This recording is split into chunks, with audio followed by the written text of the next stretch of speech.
Hi everyone, welcome to the Highlights from Ukraine podcast, your daily audio summary of the latest news reported in the Ukrainian media. My name is Artem, and here is the news. For 901 days left the Russian invasion of Ukraine. In his evening video address, President of Ukraine Volodymyr Zelensky informed that Ukraine controls 74 settlements in the Kursk region of Russia. The information was provided by the Ukrainian Commander-in-Chief Oleksandr Syrsky. Zelensky stated that inspections and stabilization measures were being carried out in Kursk Oblast. Despite the intense fighting, Ukrainian forces continue to advance in the Kursk region, and Ukraine's quote-unquote exchange fund is growing. Quote, hundreds of Russian servicemen have already surrendered, and all of them will receive humane treatment. They did not experience such treatment even in their own Russian army, unquote, said the president.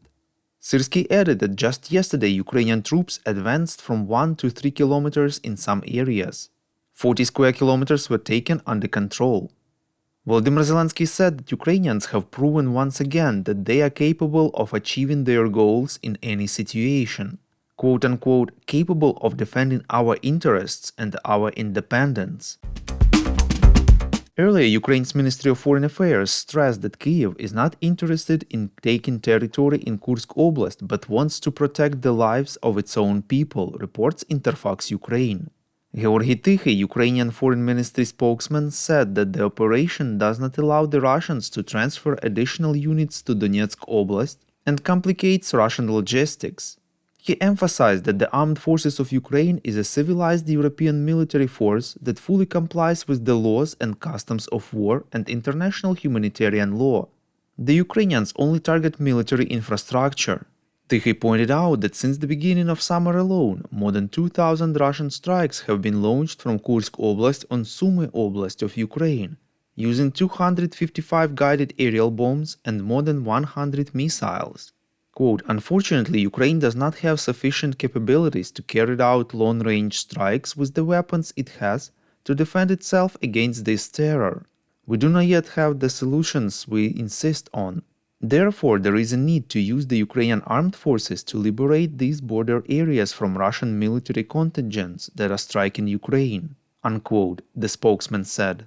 The ministry also said that there are reasonable suspicions that Russia may create incidents, including with Russian military disguised as Ukrainian soldiers, in order to fabricate violations of international humanitarian law by Ukrainian forces. We would really appreciate if you could recommend us to your friends and family, as well as share information on social media. This way more people would learn about the podcast and truth about Russia's invasion of Ukraine. Politico informs that Russia has withdrawn some troops from Zaporizhia and Kherson Oblasts of Ukraine to defend its own Kursk Oblast, reports Ukrainska Pravda. According to Dmytro Lychovy, spokesperson of the Tavria Operative Strategic Group of Ukraine's forces, some relatively small number of Russian units were relocated. The outlet was unable to independently ascertain how many Russian troops had been redeployed across the border. The Wall Street Journal, citing sources among US officials, confirms this information. Russia is withdrawing part of its armed forces from Ukraine in response to the offensive of Ukrainian troops in Russian territory. Officials said the US was still trying to determine the significance of the Russian move and did not say how many troops the US estimated Russia would commit. At the same time, Lithuanian Defense Minister Laurynas Kasčiūnas said that the Ukrainian offensive in Kursk Oblast is forcing the Russian Ministry of Defense to move troops from its European enclave of Kaliningrad to the area of hostilities. Kasčiūnas said he believes that allowing Ukraine to use long-range weapons to hit Russian targets deeper in their territory would be a good sign from Western partners. Thank you for listening to the Highlights from Ukraine podcast, when a commercial initiative of just two people, and we need your help to grow. Share information about the podcast, rate us in the app, subscribe to our Patreon. With your support, we are getting better. We call on you to demand from governments of your countries to impose the toughest sanctions possible on Russia and its citizens to stop their invasion of Ukraine.